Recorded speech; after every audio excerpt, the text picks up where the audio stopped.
I apologize for that. I'm first going to introduce Rhonda Craig, President of the League of Women Voters Detroit, who will speak briefly about the League and the Detroit group. Hello, everyone. I am Rhonda Craig, the President of the League of Women Voters Detroit. I am so encouraged that everybody is here to learn more about what's going on with our criminal justice system and voting rights. Let me tell you something about the League of Women Voters. It is a nonprofit, nonpartisan organization with national, state, and local components. For over 100 years, the League of Women Voters have worked to empower our voters by informing our citizens about local candidates, public policy, and advocacy programs. We encourage informed and active participation in government. The League does not endorse candidates or political parties. Our goal is to have elected officials represent our entire community, not just a few. We work to ensure that each and every vote is counted and voting systems are fair, free, and accessible to all. We invite everyone here to join us as we make democracy work in our communities. The League is open to new members who share our ideals. The League registers new voters, educates voters on upcoming elections, advocates for voters' rights, and we work to engage Detroit, Hamtramck, and Highland Park communities in local governance, decision-making, and issues of interest. Our membership is open to everyone, including me. We seek diversity, equity, and inclusion in all our endeavors. So join. You can be a force for change for your community, for yourself, and your country. Our motto is, and I hope that you remember, democracy is not a spectator sport. You can check out our organization on lwvdetroit.org or on Facebook, and I'll put that in the chat so everyone will know about how to contact us. Thank you. Jennifer? Thank you, Rhonda. Our program tonight was developed, this is Jennifer Dye again. Our program tonight was developed by Detroit League member Charles Thomas Jr. with representatives of organizations working for the rights of the currently and formerly incarcerated. Charles? Good evening, everyone, and thank you all for joining in and participating in this session. I want to first of all, I'll say pay homage to my president, league president, Rhonda Craig, very dynamic leader in every space that she finds herself in, and it is an honor to be able to work under her leadership. Along with that comes some responsibilities as well as rights. The right that we're going to take advantage of this evening is this open door to engage in discussions and conversations that specifically deal with voting.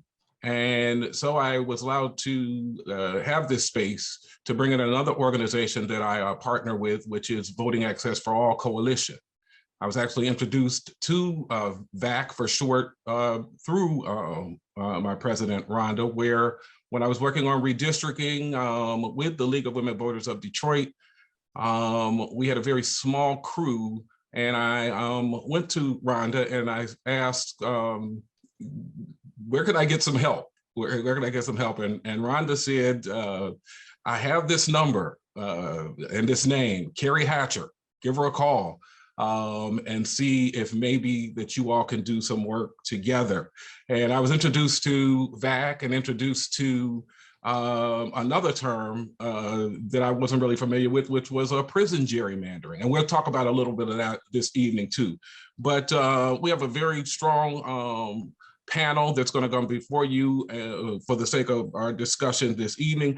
But before I introduce them, which I will do one by one and give them a chance to speak on behalf of their organizations and the work that they are engaged in. I just have a brief statement to try to frame the conversation. And if you will allow me, I want to go back to 1789. And this is when The original documents were written, and there was the conversation about voting, and it was determined that governments are instituted among men, deriving their just powers from the consent of the governed.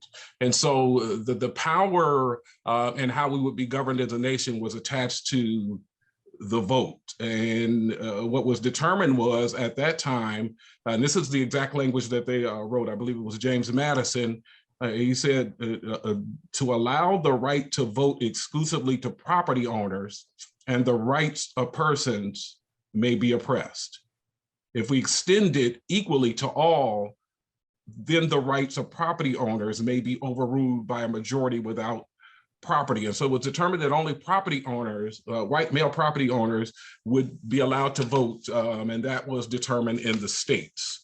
And so we moved to 1820, and then the restriction on property owners was dropped, but it was still just white males. Then we roll into the Civil War, and the Civil War ends in 1865, but there's still the question of how do we, who have determined that we ought to be in power, how do we maintain power and keep, to be quite frank, our workforce? And so in 1865, we also had when the Civil War ended, Jim Crow laws. So Jim Crow was put in place in the states to maintain the power and keep the workforce. And along with that, the 13th Amendment was passed, where it said neither slavery nor involuntary servitude it was legal except in the case of punishment for crime. So what the move was to move the workforce that was being lost into a system where it could still be taken advantage of, and at the same time disenfranchise them when it came to the voting booth. And so then we get into the mass incarceration of citizens, and specifically the citizens of color, because to be quite frank, you don't lock up your workforce. You don't take your workforce and incarcerate them, but if the only way that you can keep your workforce is through incarceration, then the incarceration rolls explode, which is what happened. And then in 1868, we had the 14th Amendment, which guaranteed equal protection under law. In 1870, we had the 15th Amendment, which said that citizens could not be, their rights to vote couldn't be denied or abridged based upon race, color, or previous condition of servitude. So in 1870, believe it or not, Black men were granted the right to vote. But then it comes again, the oppression of Jim Crow laws. 1920, we have women's right to vote. In 1924, Native Americans can vote. 1965, we have the Voting Rights Act. And so everything is addressed when it comes to voting and voting rights, when it comes to race and color and creed and disenfranchisement. But what is not addressed is that 13th Amendment, which allows for citizens to be disenfranchised if they're incarcerated. And so this is how we get into this conversation today. Where are we now when it comes to citizens' rights and incarceration? We're all familiar with the conversation about Jim Crow laws. I don't believe there's anybody that's on this call that is not, but what we're not familiar with is that second piece that allowed for the disenfranchisement when it came to voting. And so we have this panel today. And we're going to talk about where we are when it comes to disenfranchisement of citizens, specifically when it comes to the issue of incarceration. That was the second piece. We will disenfranchise them with Jim Crow, but we'll also use incarceration. And so I'm going to start one by one and introduce my panel for this evening. And as I said, with each of them, I'm going to give them the opportunity to say something about the organizations in which they are members or affiliated.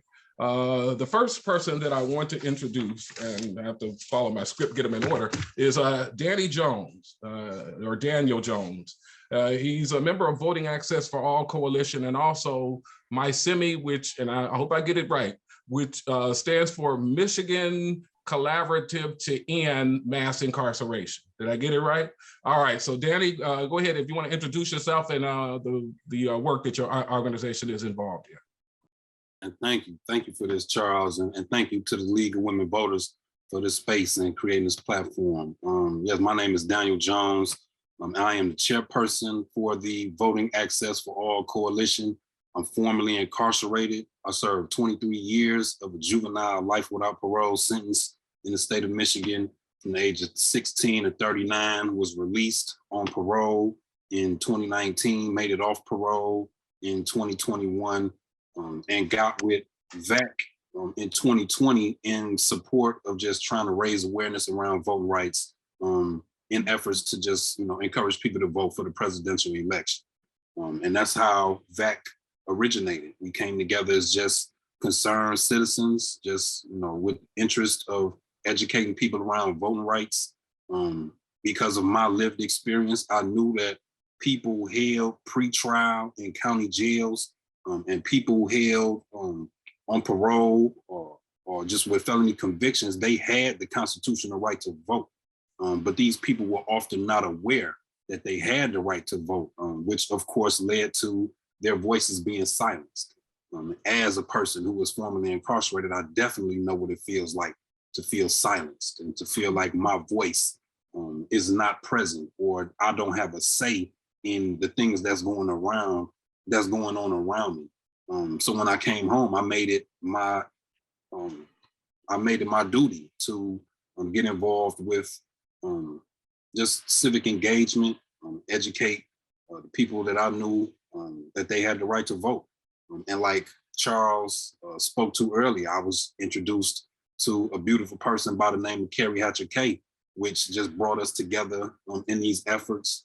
And then after the presidential election, it was from the group that they saw the potential in me to continue leading these efforts, which I've done so with much gratitude and respect for all of the people, all the groups that have come and visited us on our weekly meetings. We meet every Friday from 12:30 to 1:30. We have an open door policy. If you are interested in voter education, voter outreach, jail outreach, just encouraging people to exercise their rights to vote, then they was welcome to come into the space. And VAC has been that vehicle, that vessel, just to allow people with that vested interest to come into the space, be vulnerable, ask questions that they may not know the answers to, provide any information that they wish to share. And it's been that since 2020.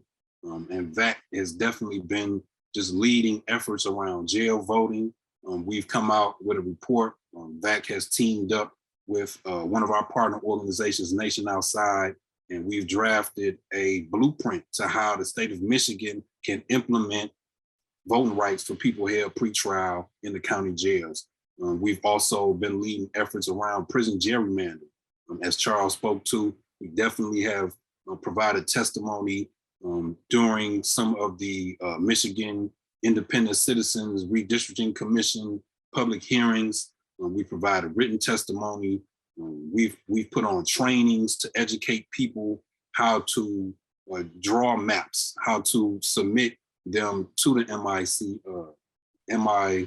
I forget the acronym that quick, to the Redistricting Commission. MICRC, yeah. And we've definitely just done what we felt, everything that we could do to support and encourage people to put an end to the practice of prison gerrymandering.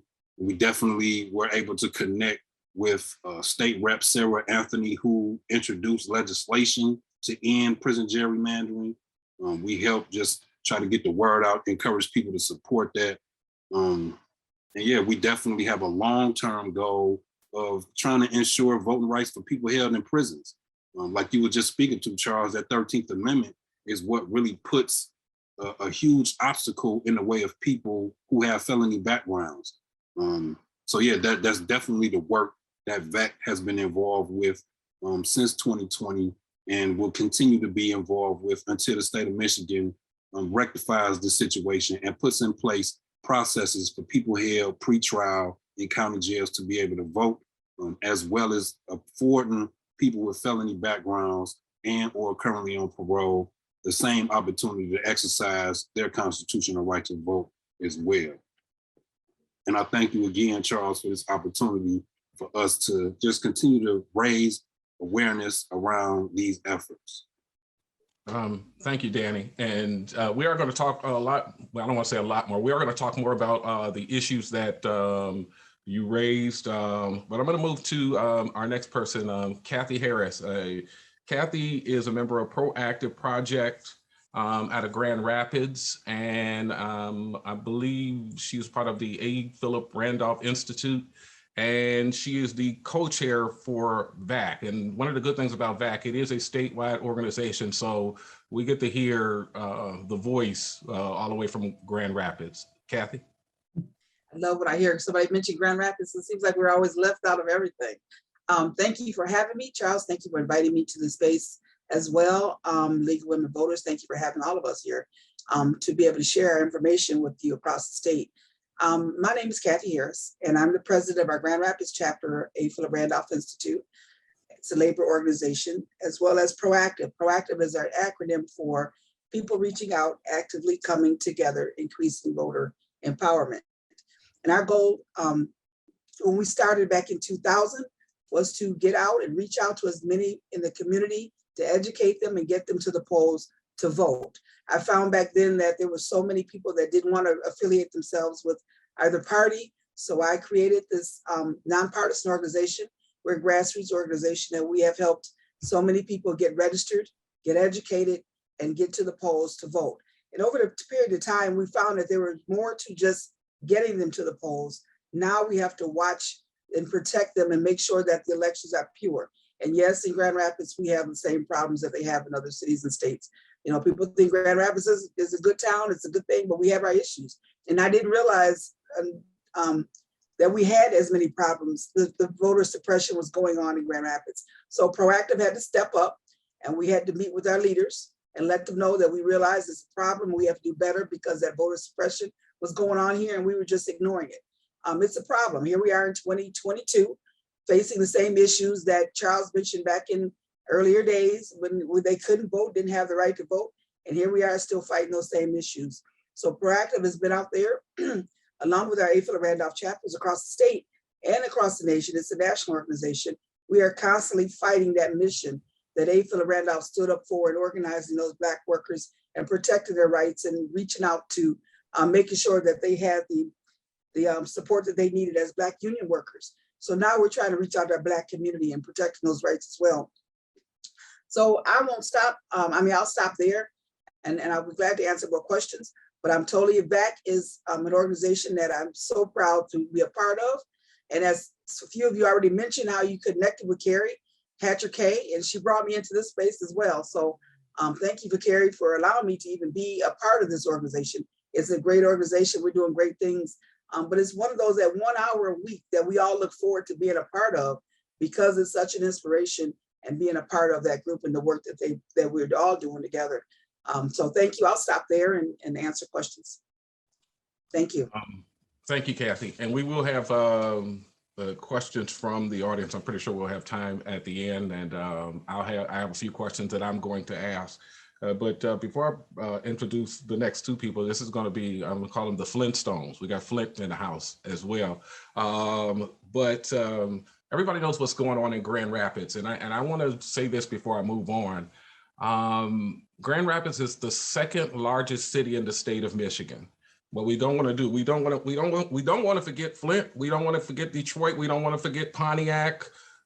Please don't forget Southfield, but we don't want to forget Grand Rapids, and we want to find a way to keep that attachment with our organizations out on the west side of the state. With that, the next person I'm going to introduce is Percy Glover.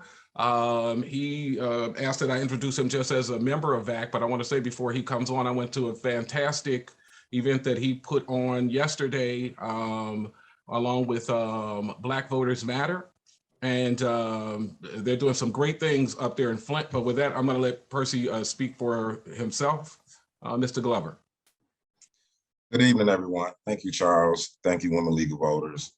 Before I get heavily into what I want to share, Kathy, my heart truly goes out to the Grand Rapids community, and I am definitely praying daily for healing in the Grand Rapids area.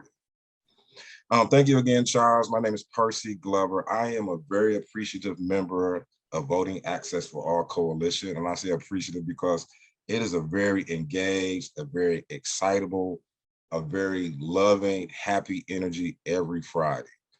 It's probably one of the best groups and one of the best cause I've been on in the last handful of years. Being swamped with the Zooms, back to back to back, without being able to engage with people face to face, that feels a very needed void in regards to just having a good time while being very productive around the work. I really, really, really appreciate the group. Again, my name is Percy Glover. Again, a very appreciative member of Voting Access for All Coalition. I'm also a Genesee County ambassador. Like my beloved friend Daniel, I spent a significant amount of time within the Michigan Department of Corrections. And I appreciate that I'm out almost 20 years now. And my passion really revolves around the fact that the culture was so much different when I was released. You didn't have groups like VAC. You didn't have groups like Nation Outside. You didn't have organizations like Just Leadership USA. You really had nothing. You had one of two opportunities: be poor or legitimately go back to the things you were doing that led you to incarceration. There was 100% no opportunities. It was so bad that when I became a student at the college, just being very transparent, one of the first things I was told after being a student a month there was, what the F are you doing here? You will never graduate. You know, that's how intense society and the culture was around somebody who had made poor choices or made mistakes that led to prison. The unfortunate thing is, and not to minimize any of my poor choices or any of the things or the behavior that led me to prison, but a lot of it is education for everyone. A great deal of people are in prison and jails because they just lack fiscal opportunities. And out of just desperation, people do things to try to find ways to take care of themselves. And sometimes it's not always responsible. But when you don't have the systemic resources, associations, or relationships or connectedness to find that fiscal stability for yourself, people, you know, fall in bad places. You also have today a great deal of population of people who are being criminalized because of mental health issues, which is so very inappropriate. We need to find a way to be able to secure processes that keep people in stable places, mentally, emotionally, as well as spiritually. This next piece really, really turns my stomach. You have also a great deal of juvenile offenders that are being criminalized because of their immaturity. As a father myself, I understand the importance of information, education, being an example, and being a leader to my son. And I think sometimes we put too many pressures on our young people without providing those things, and then nail them to the cross when they make the mistakes, when we should not be criminalizing kids for their immaturity because of their lack of information or just being juvenile. We've all been young. We've all not made the best steps early on in life. The last piece, you have a great deal of people who are also incarcerated because of addiction. You know, a lot of people struggle from alcoholism, substance abuse, and quite a times you see people in jail and prisons for those reasons. So my passion really revolves around all of the systemic issues. Obviously, race being a huge piece to all of this. Prison population over the last 20 years has been 70+% African-American men. That is because of the economic, the racial, the racist process that still exists in our criminal justice system today. I get it, I understand. I absolutely hate the term mass incarceration because mass incarceration only applies to one group of people, African-American men in the United States. No other group has been jailed, arraigned, arrested, detained, jailed, and imprisoned like Black men in America. So that term only applies specifically to one group. And I think that that term or the terminology needs to be adjusted and specific to exactly who we're talking about. Because if we're more intentional in the language and the wording, we then start looking at how do we create change. Also being a Genesee County Deputy Sheriff Ambassador, working with Sheriff Chris Swanson and the Genesee County Sheriff's Office, I understand the importance personally and professionally as someone who has lived experience around jail and prison that can now support a sheriff and now support systems and processes that where now the Genesee County Jail is not just a revolving door, that the Genesee County Jail is becoming a resource center and an educational center that as people enter, they exit and never come back, which we've seen thousands and thousands of times over and over again, that this cycle for once a person is in the criminal justice system, the systemic things around him or her creates this bubble where the pressure is never released. You know, I am really, really thankful and really blessed to have not recidivated during a time when there were no opportunities for it. One of the things that connected me with VAC is Michigan jail-based voting. So about 4 years ago, one of our beloved friends, Ashley Carter, reached out to me from the Advancement Project from Washington, D.C. And she said, hey, Percy, I'm coming to Flint. I want you to get involved. We're doing voter registration in the jail. We're collecting absentee ballots.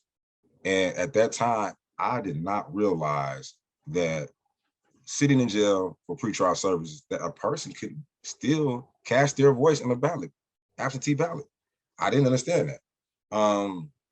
So John L. Allen Bay, Ashley Carter, and Genesee County Clerk John Gleason we did the first jail vote, and I believe in Michigan at that time. Since then, we've supported the last 8 elections. This August primary will be the 9th straight.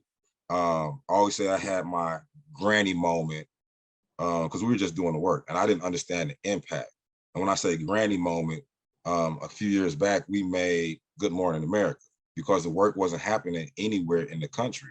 And when I say granny moment, that's me looking up to the heavens and my grandmother being really proud of me, you know, that, hey, your baby is out here really making a difference, which again, we were just doing the work, not looking for any accolades, applause, attention. We were just doing the work.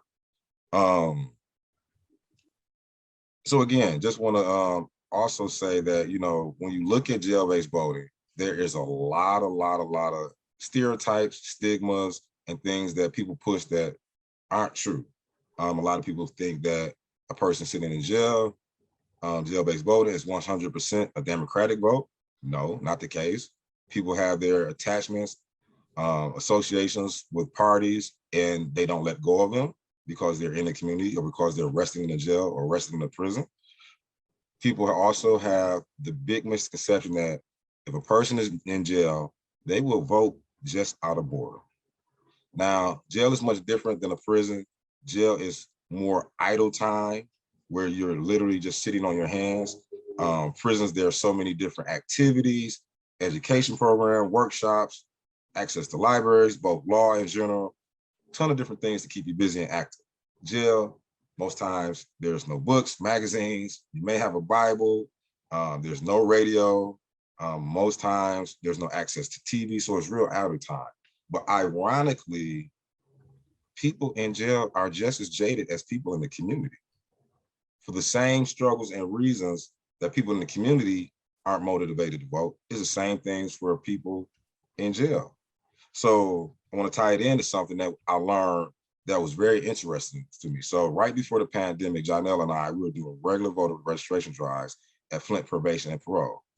And I remember that October before COVID struck the communities, I was talking to a gentleman who had no idea who our mayor was at the time. And I said, how do you live in a city and not know at least who the mayor is? If no other elected official, you should know who the mayor is. So when I sat down that evening and I thought about it, I said, well, when you have all of these things and all of these struggles you're struggling with emotionally, mentally, physically, financially, along with this huge distrust for the system, with this belief that my vote doesn't matter, why would you care less about politics as a whole? Why would you care less about politicians? Because you have all these struggles you have internally and externally for yourself. So all of those things still carry on for people resting in jail, along with all of the emotional and mental things that develops from being incarcerated. It's been heavily outlined in so many different publications that being in jail and being in prison is very destructive on people. So how do you get a person in jail who is already beaten emotionally, already beaten mentally, already beaten spiritually, and then it's heightened because now they're in jail. And it's even more heightened that now they're detoxing. Then it's even more heightened when they are questioning the system. They doubt the system. They don't trust the system, when some of them may have been also wrongfully arrested, wrongfully detained. So why would I be interested in voting? So it's really important that we educate and engage everyone in the jail. Hopefully, over the next course of years, not only do we build out a jail-based voting system across all 82 county jails across the state, but also that window starts to open for people in prison to also be able to vote. And I think I'll just stop there. Thank you. Thank you, Percy. I'm going to move it along to try to make sure that we have room for the audience to be able to ask, the attendees to be able to ask their questions. And I'm going to introduce Jerry Tkach, and I think I'm pronouncing his last name You correct. got it right. Thank you. He is also out of Flint, and he is with the League of Women Voters of Flint area. I think I said that Yes. right. Yep. Jerry? Sure. Thanks, Charles. Let's see. I was a teacher for 25 years, mostly at-risk students. First started teaching in the Bronx for a couple of years. So right during the 80s, during the crack epidemic. So I kind of saw how things went back then. Part of my teaching career was with Job Corps and Mount Morris Alternative. When they closed the alternative high school in Mount Morris, which got many of its students from Flint, I got promoted to work as a GED teacher at the Genesee County Jail. So I went from teaching English and social studies to teaching all 4 core subjects that are tested. And, I saw, like Percy just mentioned, how they would register people to vote. I took that as a matter of course, that's what all the jails did. It was only by finally going to VAC meetings that I realized that Genesee County was the anomaly. Now, as far as getting introduced to VAC, let's see, well, I'll go back to getting introduced to the League of Women Voters Flint. Back in 2018, I was active with Proposal 2 and the gerrymandering that we tried to end, that, several of us on this call are, participated in. And I remember my wife, she got a application to join the Flint area League of Women's Voters, and she had stage 4 cancer at the time. She said, well, I'm going to put your name on it. I don't know how long I'm going to last. And sure enough, a month and a half later, she passed away. And I would attend a couple of meetings here and there. I'm from Lapeer, and that's a rural, community. Even though I worked at, Flint's like maybe a half-hour drive away, and their focus was on getting high school students registered, because this was before Proposal 3 kind of changed the, voting landscape, and thank God that happened. So anyway, back, a year or so ago, the president of the Flint Area League, Linda Hoff, gave me a call one day and said, oh, I heard about this great group, Voting Access for All. Since you have a jail background, maybe you should check them out. And boy, I look forward to those Friday meetings. It was like a family that really cared about each other, but they got things done. I mean, in addition to their Friday meetings, they have their Tuesday meetings, they have their expungement drives. It seemed like everybody like really had like an emotional bond and tried to make things better. And so it wasn't just all touchy-feely, but they got things done. That was the thing that I saw really important. Initially, I wanted to work in Flint, but Percy and his crew had the whole thing covered.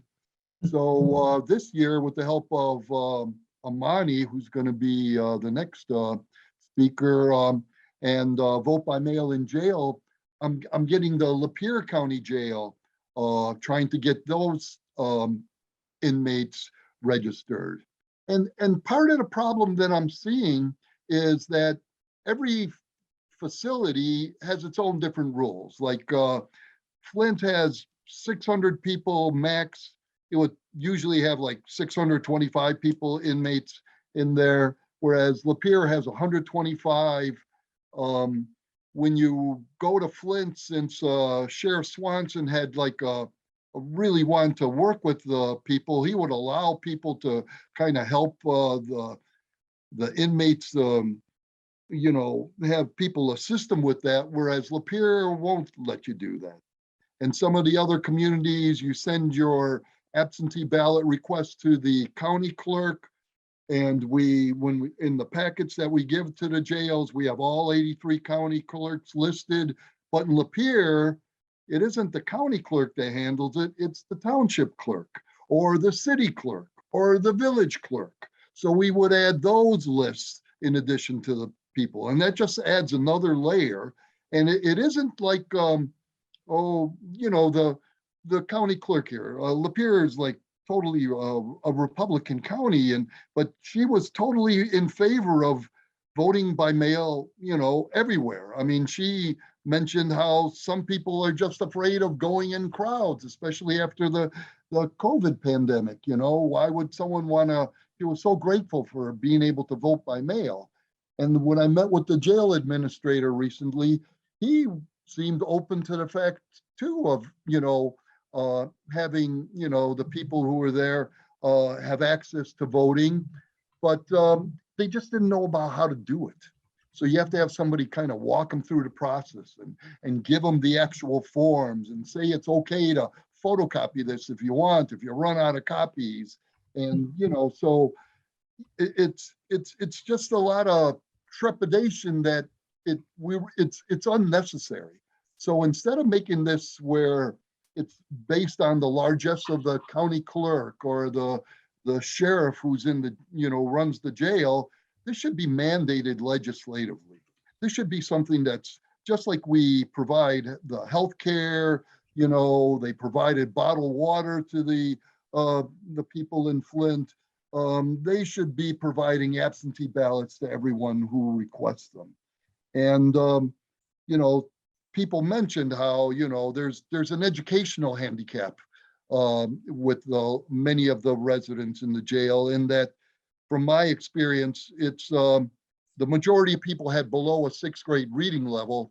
If you're 5th grade or lower, you're basically functionally illiterate. You need somebody to walk you through the process to help you fill out these forms, because they get, scared away if they see too many long sentences on a piece of paper or brochure. The other problem is also the mental health issues that people encounter, in that easily half the people in a facility like a jail, it's because they have some sort of mental health issue, and because they're not on their meds, that's when they act outside of the norm.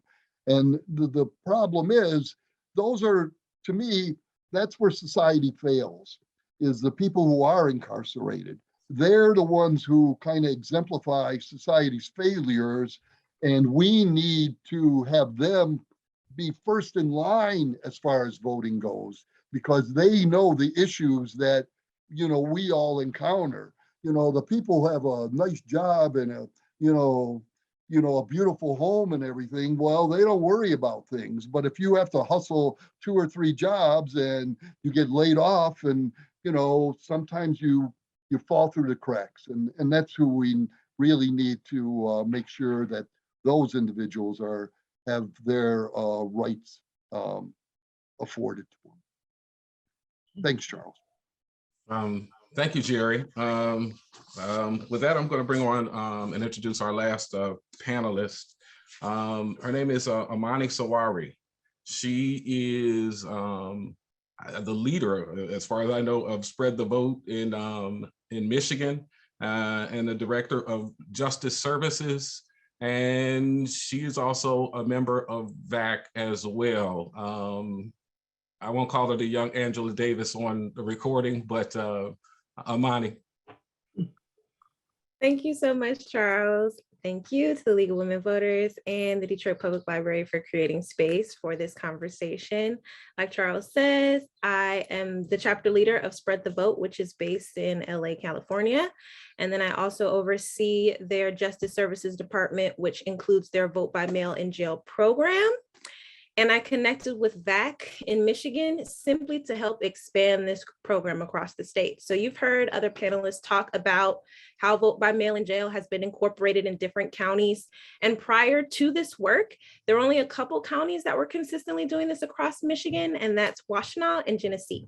So they're definitely taking the lead on becoming a model for how all the county jails should be doing this work.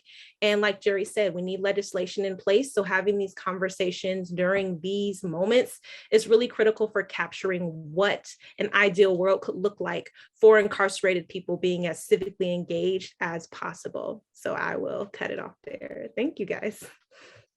Thank you, Amani. And with that, I have a few questions that I'm going to put before our panelists, and for anyone that would like to speak to them. A lot of it has already been spoken to, and so this may be a quick portion of the program, but because we definitely want to leave room for anyone that is attending to ask questions. What we want to do is remove the misinformation and disinformation that's associated with voting, especially when it comes to the currently and formerly incarcerated citizens, because as has already been expressed to some degree, there is a different level of disenfranchisement when somebody engages with the legal system.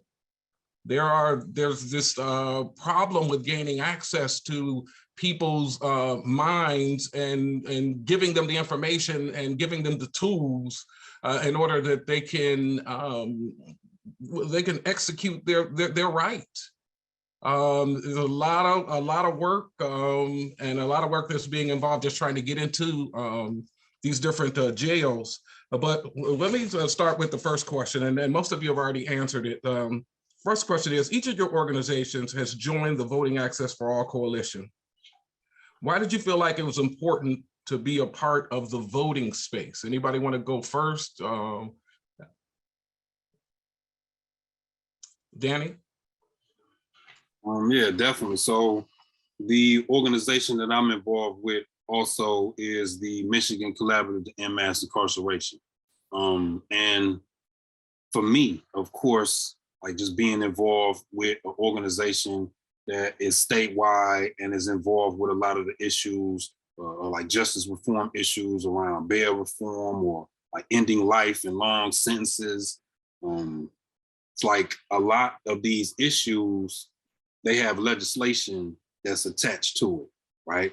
And when this legislation is introduced, of course, it's going to be on the decisions of the people that's been voted into the legislature that's actually going to make the decision at the end of the day, whether or not this package of bills or this particular legislation gets passed or not. So it's important for people to be able to get a gauge on who these candidates are while they're running for these elected positions.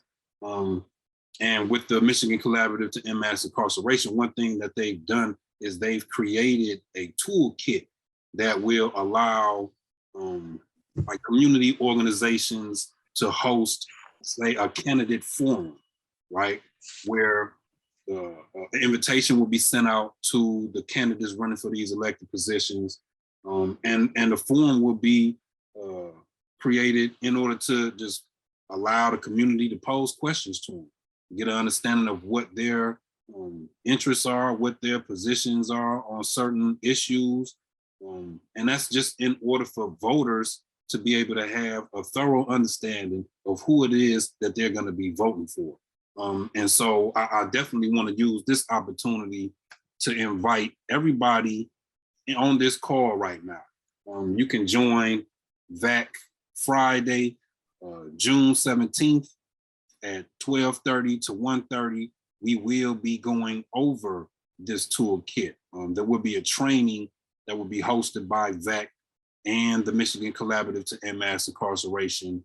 I'm gonna put a link in the chat box now that you can click and join us. Again, it's Friday, June 17th from 12:30 to 1:30. And this is a training on how a community organization or a school or just interested members in the community can hold a candidates forum and just create a space where you'll be able to engage these candidates and learn more about their positions and some of the issues that they have interest in. So I'm just encouraging you all to please join us, spread that throughout your networks, invite others who are interested in voting rights and engage in candidates, and please join us. Before anybody else takes that question, I just want to say also that I'm sure everybody knows that the League of Women Voters does candidate forums as well as the Vote 411. To me, they're like the gold standard for this process. But I will also say there's enough work out there for everybody. There's enough work out there for everybody. Everybody, as often as you can, get your candidates and your representative in front of you, and they're supposed to answer our questions. Anybody else want to field that question? Why it is that you felt like it was important to be a part of the voting space? Amani? I came to this voting rights work through my prisoner human rights work. So my central focus is supporting incarcerated people and ensuring that their voices are heard. I made the connection, includes them being able to vote. And so my mission and my vision is to hopefully see that we live in a democracy that allows everyone to be included who is a citizen, regardless of their status of incarceration. But that starts with first making sure that we have strengthened the process for those who can currently vote that are incarcerated. If we don't strengthen and solidify that process, then it's going to be impossible for us to make sure that when voting rights do include everyone in our democracy and that felony disenfranchisement doesn't hang on the 13th Amendment, as Charles mentioned in the introduction, then those voices will be heard. It makes absolutely no sense that the clerk's office is across the street from the county jail. The county clerk is right across the street, and they aren't connected in ensuring that folks are civically engaged that are confined to the county jail. And so I came into this space hoping that if we can solidify this process for those who are able to vote, who are eligible to vote while incarcerated, then hopefully once those votes are actually being incorporated and implemented, that process is being implemented across the board in our state, that we can begin to eliminate the fear of all incarcerated people actually being engaged in our democracy. And I actually think that being engaged, being civically engaged has a positive impact on lowering recidivism. The more connected you are to your community, the more you feel that your voice is valued, the more that you feel that you have a positive impact, the less likely you are to commit any criminal behavior or negative behavior against your community, because you're tied in an intimate way. But when you feel excluded from your community, when you feel like they don't care what you have to say, and there's no way for you to speak to your legislator, for your concerns to be heard, and not just heard, but also acted upon, then you're more likely to recidivate and commit crimes against your community. So that's what drew me to the space. I'm sorry. Sort of just, when I started working as United Auto Workers, General Motors employee, United Auto Workers member, I was always one of those that wanted to know why. I didn't want to do something without understanding why I'm doing what I'm doing. So when I got involved with the voting process or getting involved with our community activism, there was a group that was left out. There was the young Blacks that were left out, the young people that didn't want to affiliate with parties. And so I started asking, how can we get them engaged? What can we do? So that's how I kind of got started. But as I continued on over the years, I've seen that there's a whole lot of people, there's a lot of voices that are out there that are not registered, that are not educated, that don't know where to go, who to talk to, or maybe don't want to. And so I got more engaged in it that way because I couldn't answer everyone. I couldn't reach out to everyone, but I reached out to as many as I could over the years, and I continue to do so. And now it's like, it's those that are formerly incarcerated that are not being reached, that are not being engaged or not being connected with on this side of the state as well as they should. Now, I'm again here in Grand Rapids. I can't speak for what happens on the east side of the state, but I know what happens here in Grand Rapids.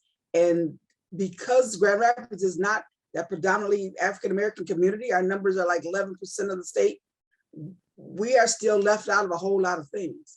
And if some of us don't speak up, some of us don't get engaged or get involved with other organizations, get involved with reaching out, those voices, those that are formerly incarcerated may never hear, never know, never know where to go. And so I'm continually reaching out to, and I'm not afraid to go in places where so many other people are afraid to go to and reach out to. I don't have a problem going down in the homeless shelters and talking to them. There are so many people on this side of the state that don't want to because, you know, they're in that group that, you know, that's better than someone else. And I'm not. I like treating people like I want to be treated. And so when I need to know something or want to hear something or reach out to somebody, I'm going to go to where I need to go. And I don't have a problem with going to those people. And I continually doing that. So that was my passion. And being part of VAC, I am so glad that I became connected with the organization because I'm learning so much from some of those that were formerly incarcerated.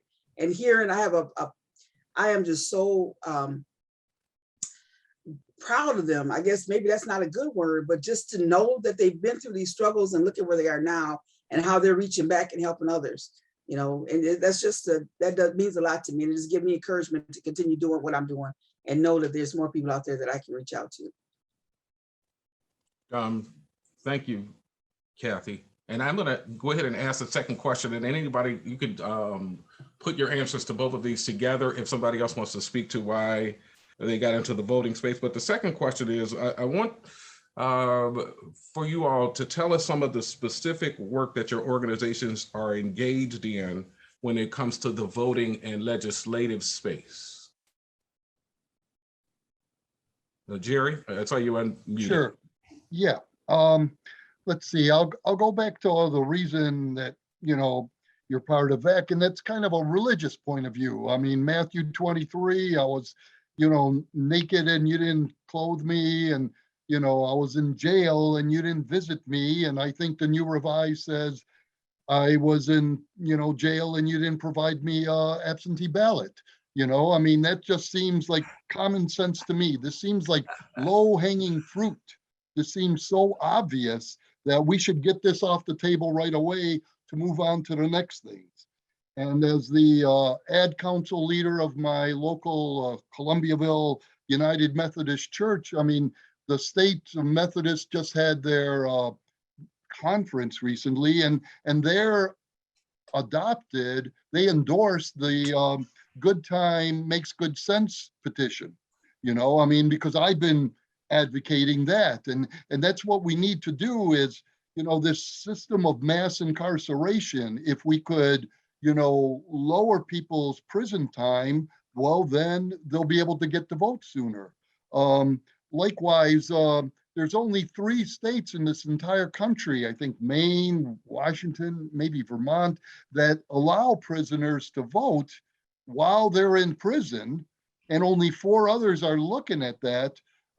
As far as, like, I think it's Connecticut, Oregon, Illinois, and New York. Double check that just to make sure they're at least considering that. So that means 43 states have no interest of having people who are in prison. You know, it's like continuing that sort of disenfranchisement. And That's the system that I'm seeing. I mean, as people have mentioned, 70% of the people in the jail are going to be African American, whereas the, you know, Black people only represent maybe 40% of Genesee County, you know, so there's that disproportion, you know, that obviously they're disenfranchised at a higher rate. So it's focusing on legislative issues. I mean, too often I'll work with people, there's a fire in town, let's take up a collection. And I'll chip in my money, but then I'll tell them, well, you know, there should be government. That's what government's for, is to take care of problems like that. And there should be a system in place where automatically, just like you're getting your regular health care and your medicine and, you know, every daily right that you're afforded in jail or prison, you should have the right to vote also. And we need to work towards that.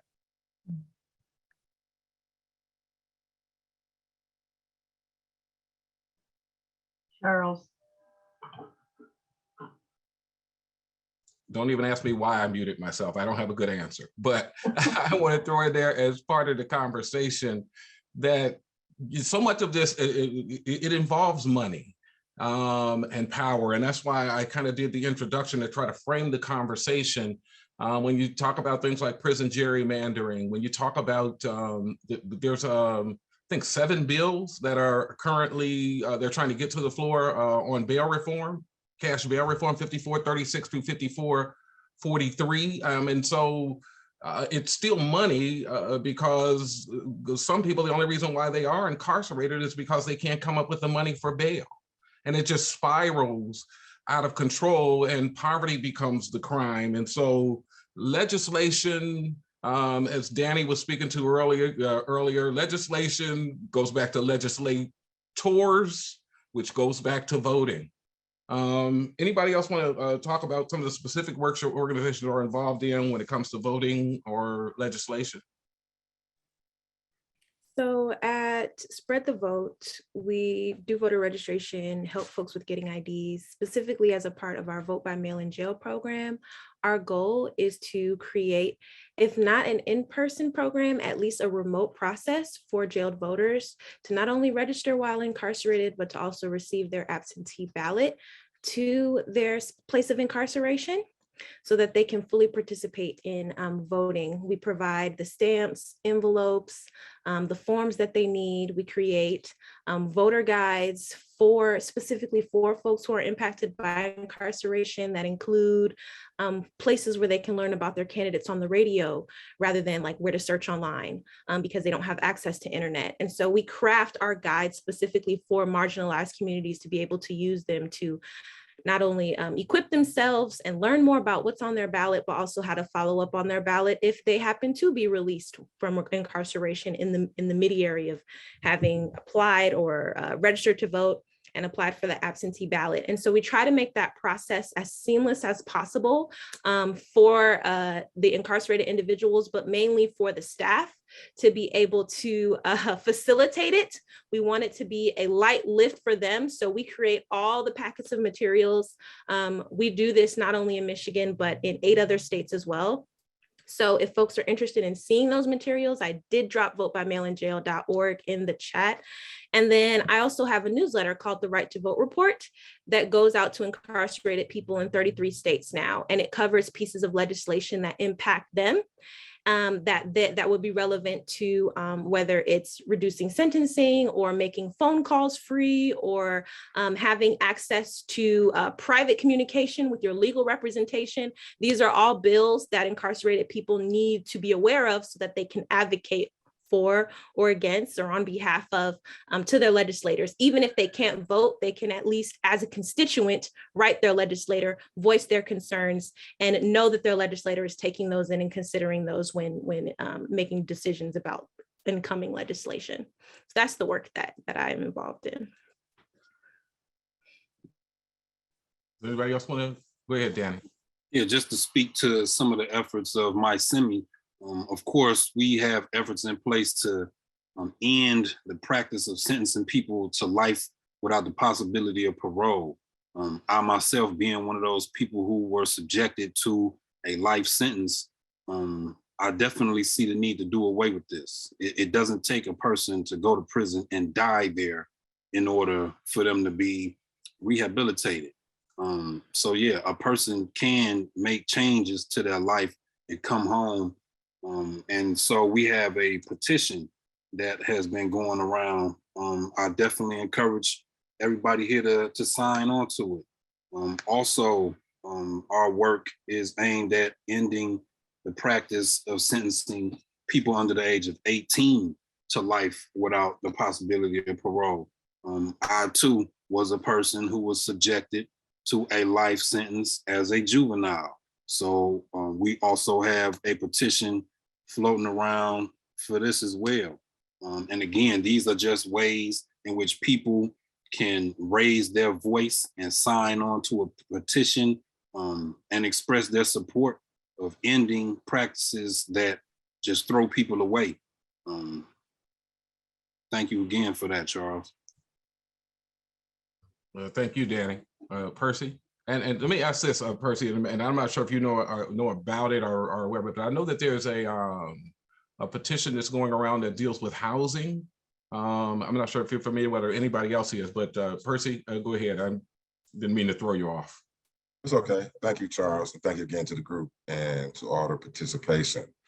One of the things that we've had to learn and better understand that I started to say a couple of years ago that is starting to hit home more intensely lately is that voting is a two-pronged piece. Is voting education and is voter motivation. And having to do a better job of understanding the motivation side of it is where we are putting a lot more of the focus. I had a conversation with one of the staff people at the City of Flint clerk's office, and she said, Percy, there are 57,000 active registered voters in the Flint area. Now that's a pretty huge number, but only less than 20% of the population comes out and vote. So again, we have to understand that motivation piece. Why aren't people going to the polls?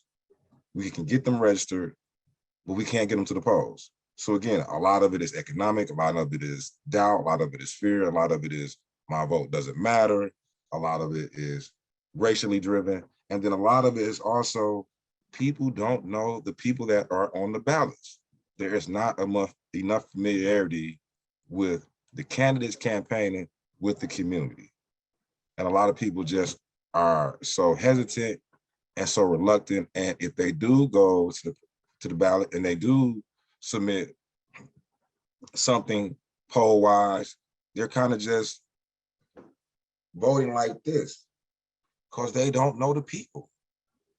Not only do they not know people personally and professionally, they don't understand their agenda, they don't understand their commitment as an elected official, they don't understand what their plans are, and all of this just continues to hurt a system that is already questionable in a lot of different ways.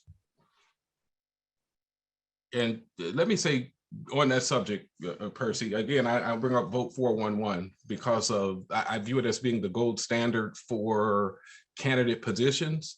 On that website, you can go in, plug in your address information, pull up what your actual ballot looks like, see candidate positions, make selections on I'll call it a mock ballot, print that ballot out when you're done. And so you made informed decisions based upon the information that's there in front of you.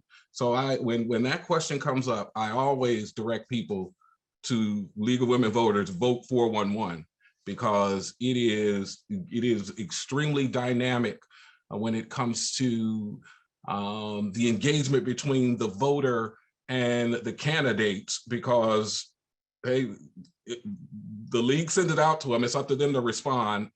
And I am very hesitant to cast a ballot for somebody who hasn't, or cast a vote for somebody who hasn't responded to the league. That's just me. I'm going to move to the last question, and then we're going to make room for any questions of the attendees. And that question is, what do you feel like we can do better to support marginalized populations so that they might more freely participate in our democratic process? And that question is really one that there's an extreme amount of difficulty when it comes to getting into these jails, for sure. So what do you feel like we can do better to help, I'll say, your organizations when it comes to making it so that people can more freely participate in the process? For me, Charles and everyone, I believe it's important to get the access to the people. So get them the tools, get them the resources, get them the information, and get it directly to them. One of the things we did specific to the jail, we had a Meet the Candidates forum last year where we invited everyone that was in the ballot for Genesee County, but there were 27 people campaigning for seats throughout Genesee County that came into the jail for a Meet the Candidates forum where they came in and talked to the residents residing there. It was really a very high educational moment for me. I saw one of the participants who voted the last 2 elections who became jaded because the 2 people that were campaigning for her ward for city council, they didn't attend. So she decided not to vote at all because they wasn't present. So that really struck home and helped me understand the significance of people campaigning. You got to get to the people. You got to get to know the people. You got to give the people an opportunity to get to know you. July 20th, we will be doing something really similar. There are 3 people campaigning for the City of Flint mayoral election. We've invited all 3 for a Meet the Mayoral Candidates forum inside of the jail, where again, we are giving the residents an opportunity to create some familiarity and ask questions and to be, again, educated on the agendas, objectives, and future steps that they feel they will process and move forward as elected officials. Thank you, Percy. Can we hear something from the west side of the state on what we can do to help you all? I think over here is getting people to listen, or for us to listen to them. Listen to the young people, listen to those that have been incarcerated, hear what their issues are, and then get them to understand the process. One of the things that concerned me with the, as you mentioned earlier, the trauma that we have going on over here on this side of the state with the death of the young man that was shot. I heard and seen a lot of the young people that are angry, that were upset, and a lot of them, some of them, many of them, I'll say, were not registered or not registered voters or don't understand the process. This is an opportunity for us to listen to them, give them an opportunity to vent and say what they want to say, but make sure they understand the process, understand the direction that they need to go in to do the right thing. We all are wanting the same thing, wanting the justice, but we want to make sure that we're hearing what they're saying and being able to help them in whatever way we can. And that goes for some of the other people that are in those marginalized communities. We got to listen to them and reach out and help them understand how and why they need to vote, how the voting process affects them and their lives and their families. But we really at least need to do a better job with listening and reaching out and not being afraid to reach out to them.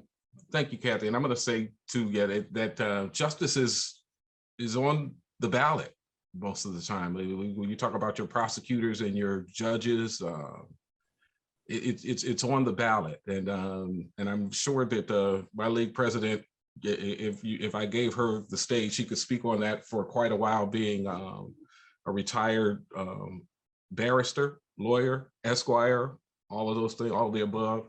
And so, yeah, it's so much of it's going to drive you back to the ballot. And I learned so much about that when the situation arose in Ferguson. And, the question came up about that situation, and everybody talked about the prosecutor. And I thought, well, you got to execute your vote. And eventually that prosecutor was removed, but not before that situation was it ended. It still, to my mind, hasn't been resolved, but not until it ended. Anybody else want to talk about what we can do to help you? And then we'll open it up for questions. I just want to say one thing, that we need to fully fund our schools and give teachers the respect they deserve. As a former teacher, what we do is we need to come up with programs that attract people into the profession instead of attacking them who are already in the profession and chasing them away. The emphasis of most schools is STEM. You always hear about science, technology, engineering, and math programs that they're always promoting. And I remember once mentioning to our local superintendent here in Lapeer that I think a more of an emphasis should be made on civics, liberal studies, social sciences, and ethical studies. You know, we need to figure out, you know, what our rights are, and with ethical studies, we need to, how do we argue this out? How do we discuss the things? Because what's happening now is people are going to one side, to the left, or to the right, and the people in the middle feel left out. And it starts at a young age that, you know, so if we could hook them in when they're 16, 17, 18, then they become lifetime voters, you know, and that's, I think the emphasis should be put on that. All right, Jerry, the school board is on the ballot as well. Keep that in mind, school board. Anybody else want to speak to that at all before we open it up? All right, Ruth, I just want to say something real quick and then I'm going to turn it over to Ruth for any questions. Just going back to what I said from the beginning, because this will probably be the last time you all have to bear with my voice for this evening. But this system has been established for many different reasons.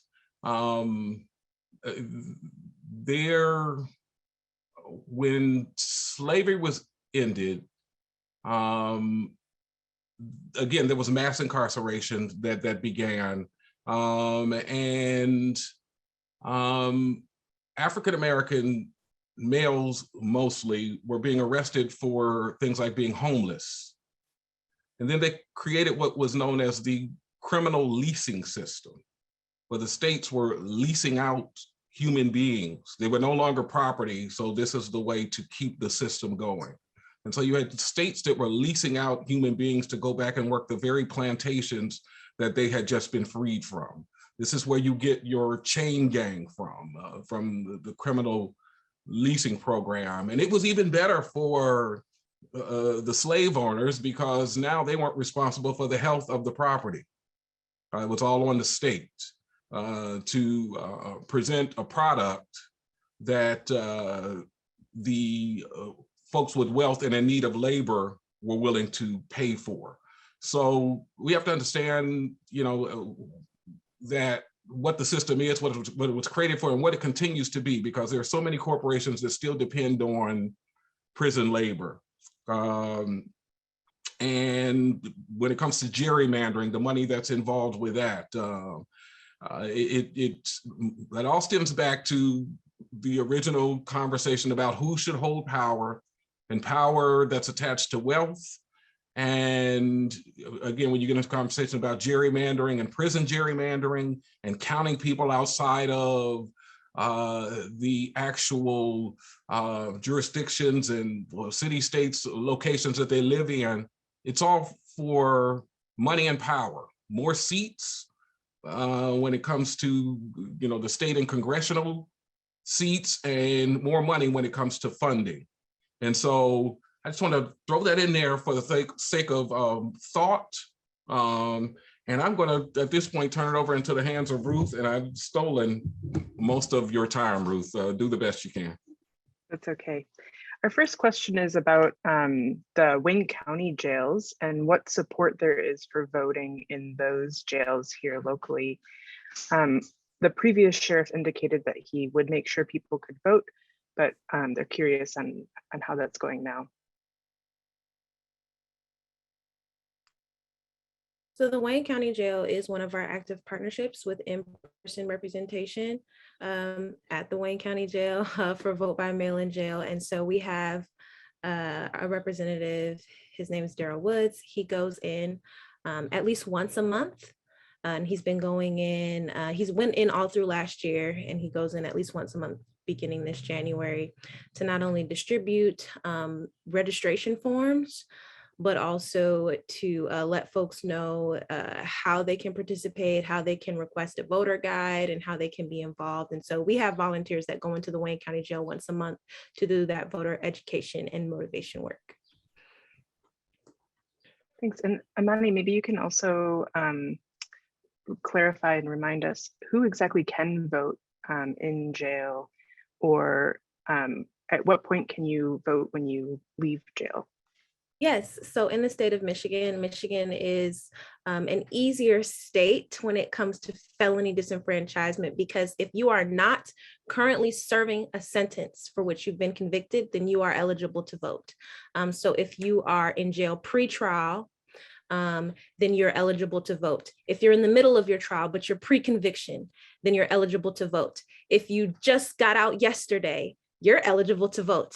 So anyone who's not currently serving a sentence, even if they have a prior sentence or felony conviction on their record, they would be eligible to vote in the state of Michigan.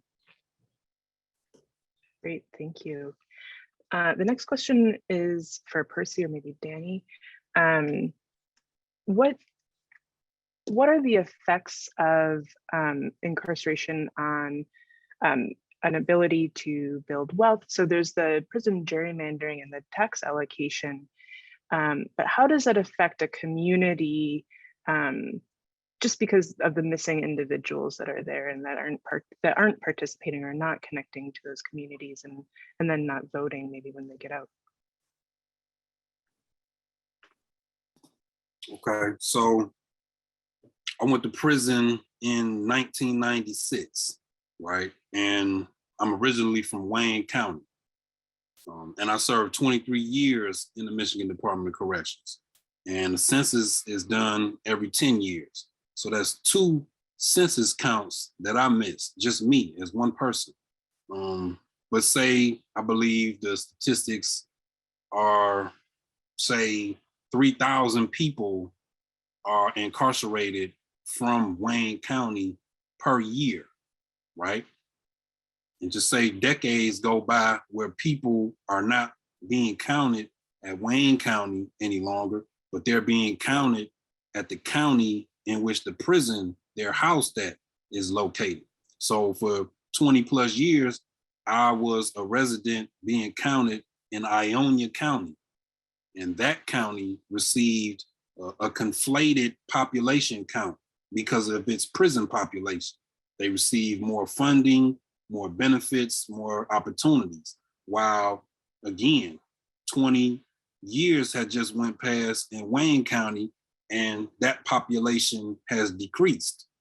So Wayne County is receiving less funding, less opportunities, less supports, less resources for the people that are ultimately returning home to Wayne County. When I was released from prison, I didn't go home to Ionia County. I came back home to Wayne County. But 20 plus years had just gone by, and you can look at the community and you can tell that there has been a huge lack of resources and funding and opportunity for people to thrive. So many schools have closed in the city of Detroit, but yet and still prisons were opening while these schools were closing. They were opening in rural communities while Detroit and Wayne County continue to suffer. So that's how prison gerrymandering impacts not only just Wayne County, but predominant communities of color. Would you like to add to that? Yes, but before I do, could you pose the question again? Yeah, the question was regarding both the allocation of funds from like taxes at a state or even federal level, but also the sort of impact on the communities from an individual sort of missing from those communities, not working at a job, not paying sales tax, not paying other tax here in our local community. Okay, Daniel did an excellent job talking about it from a political aspect. One statistic just that popped in my head and then I'll share is the Ferndale community people of color represent about 8% of population. People of color in Ferndale represent about almost 60% of their arrests. So a lot of this, unfortunately, just addressing the elephant in the room, is racially driven. Clearly, gerrymandering is one of those processes that is racially driven.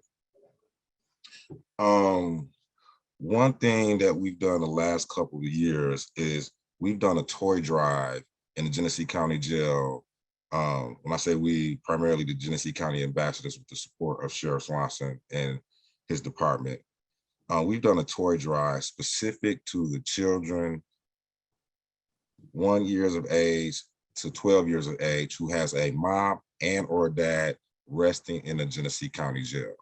So when you look at when you talk about the community aspect of incarceration, typically a child follows primarily the footsteps of a parent. That is the lead example for children. So we wanted to be those angels that come in early on to show the kids, hey, there's a support. Here's the love. Here's the kindness. Here's the support during a time when your mom or dad is away.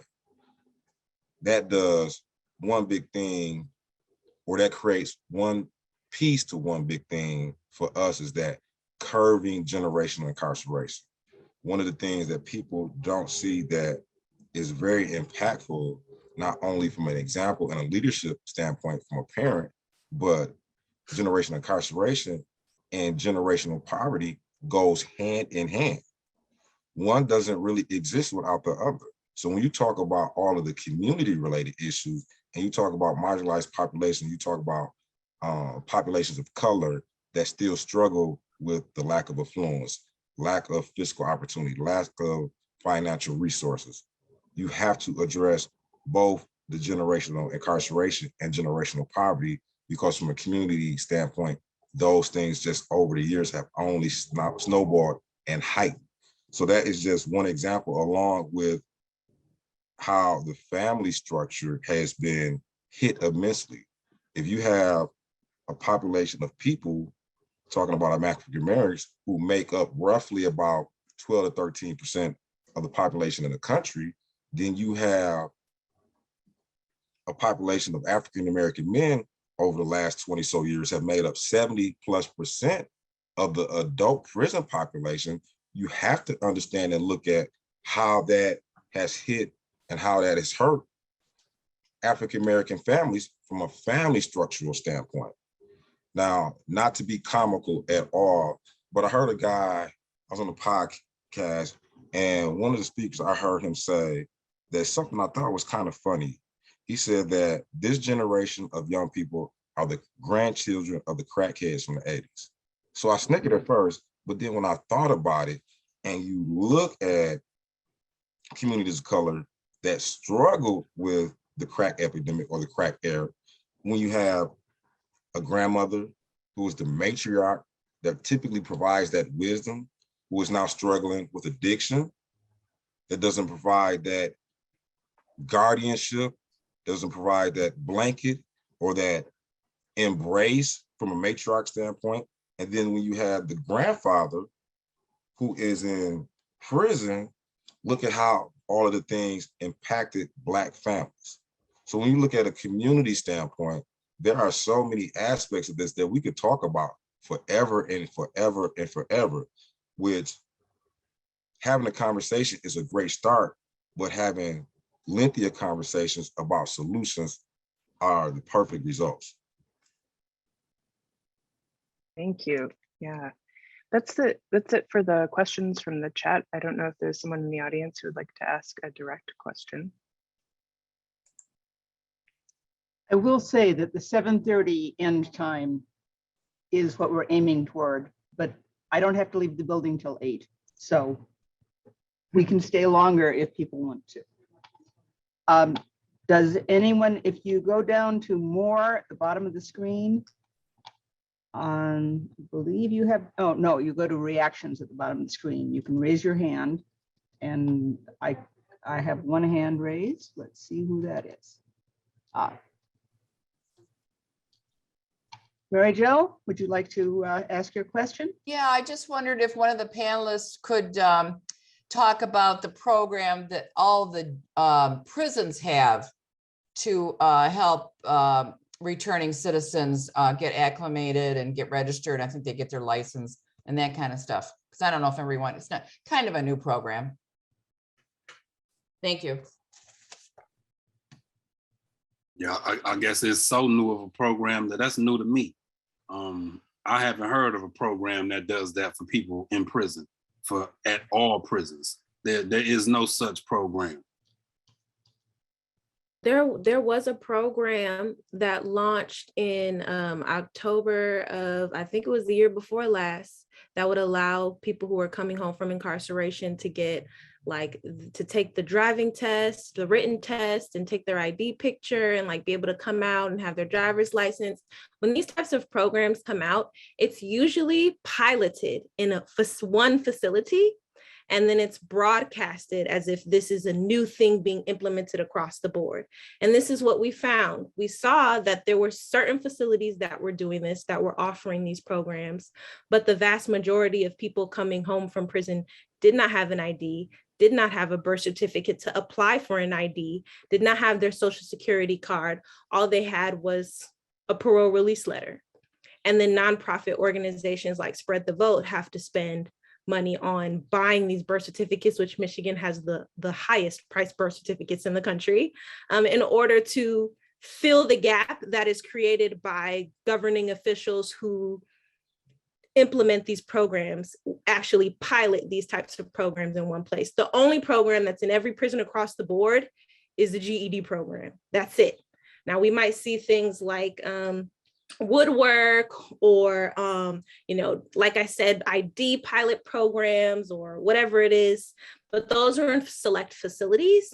And it's great that we see them, but there were initiatives piloted by the people like the Good Time Initiative that would have placed programs across the board in our jails and added rehabilitative credits to incentivize participating in those programs in the jails.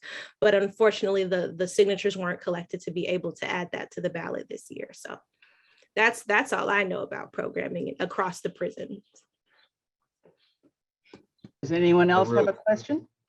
And I'm sorry, real quickly, for someone that was in prison a very long time ago, and then a handful of years ago had the opportunity to work at Flint Probation Parole for reentry services for Flint Parole.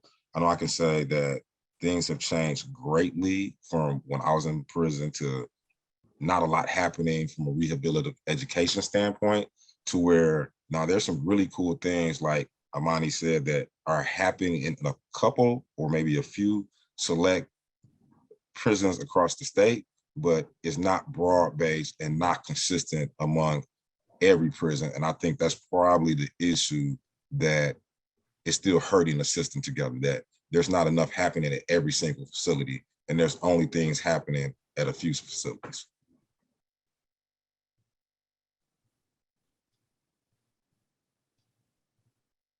Thank you. Are there more questions? Well, thank you as always to Ruth for keeping track of all of our questions. And thank you, Charles, Amani, Kathy, Percy, Daniel, and I've covered up your name here. Yes, Jerry, right? We will, this will be on the library's YouTube site probably in a couple of days. I'm going to do this correctly. I'm going to put it here, but it should be there. It does take a few days before it goes up. I have another question.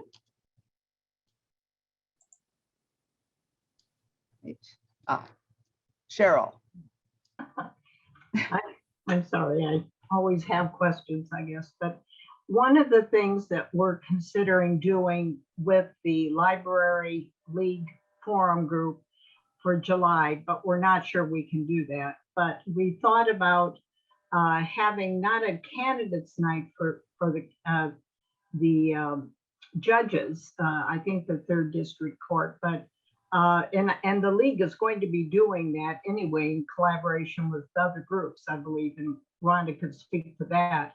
But we have thought about having, if we can get a couple of retired or one retired judge to really talk to us about the legal system and why people should be concerned about who the judges are, things like that. But I'm thinking because of what you talked about, and certainly looking at that toolkit that you've developed in that training would be a good place to go.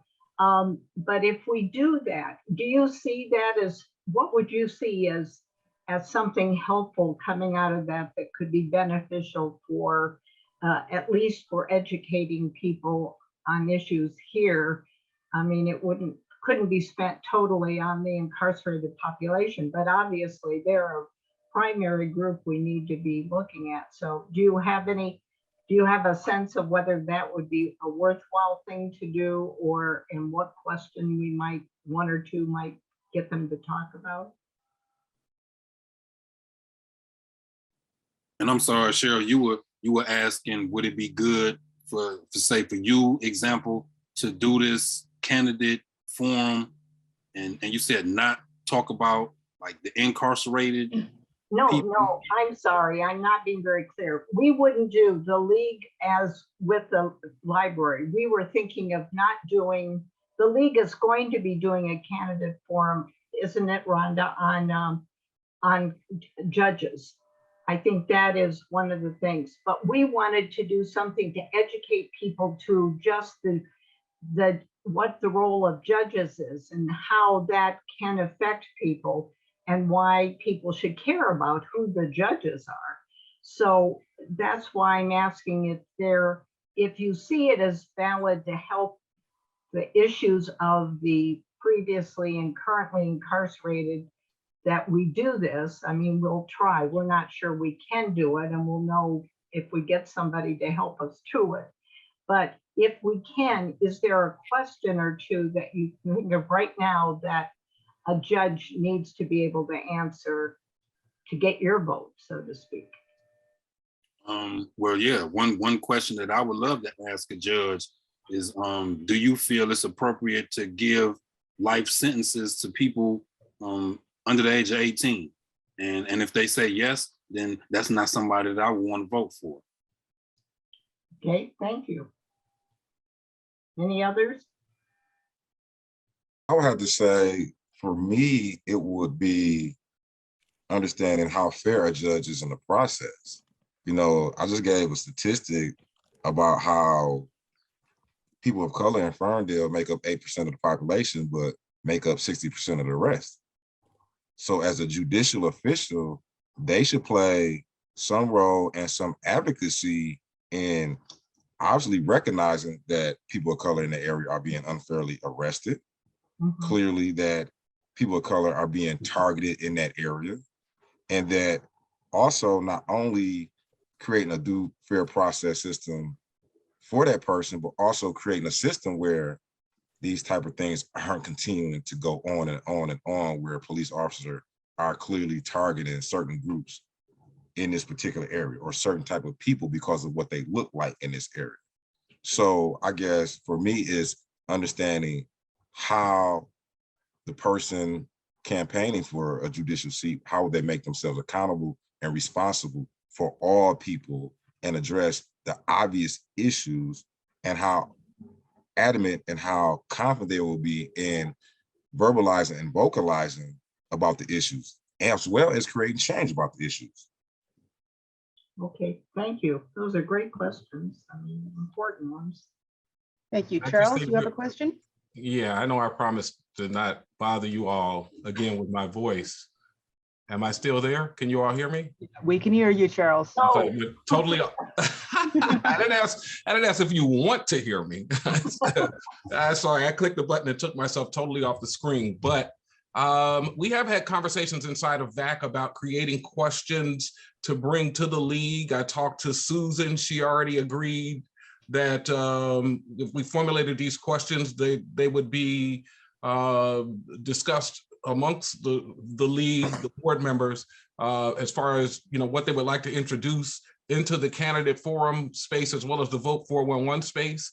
I am now in a conversation forwarding that with Tony Gant and Daryl Woods. And so I'm extending the invitation to anybody else that would like to be a part of this. We already have the door open to be able to present these questions to the league. And I think it would be best if we formulated the questions, put them in writing, you know, that thought them out. And that way we make sure that we are sending exactly what it is that we want to say, as opposed to trying to verbalize it just off the top of our heads right now. So I'll let you all know when those meetings take place. I'll let you know when I have time for another meeting, but we're going to make that happen, and we're going to get questions to the league, Cheryl, to present for both of those forums. Okay, thank you. Cheryl talked about the program we hope to have in July. We let a gap fall in our schedule. We usually do not have a program in August. We are usually the second Tuesday of the month. We will be receiving the first scientific images from the James Webb Space Telescope that day. And I'm going to have an expert panel talking about them at 6 o'clock on July 12th. So the league will be on July 19th. You're welcome to join us for the astronomy program or any of the other astronomy programs too. I tend not to try to pepper this with lots of links, but you can find us through the library's website. And I'm excited that we're going to be able to get the first images. Thank you everyone for coming. And I don't have anything else in my notes that I need to cover. So again, thank you everyone. I'm really pleased that you were able to speak to us, because this is an important issue and far too many people have had their rights taken away and don't know how to get them back. Yeah. So I'm really glad that you're speaking to this. Thank you. Thank you. Thank you. And good night.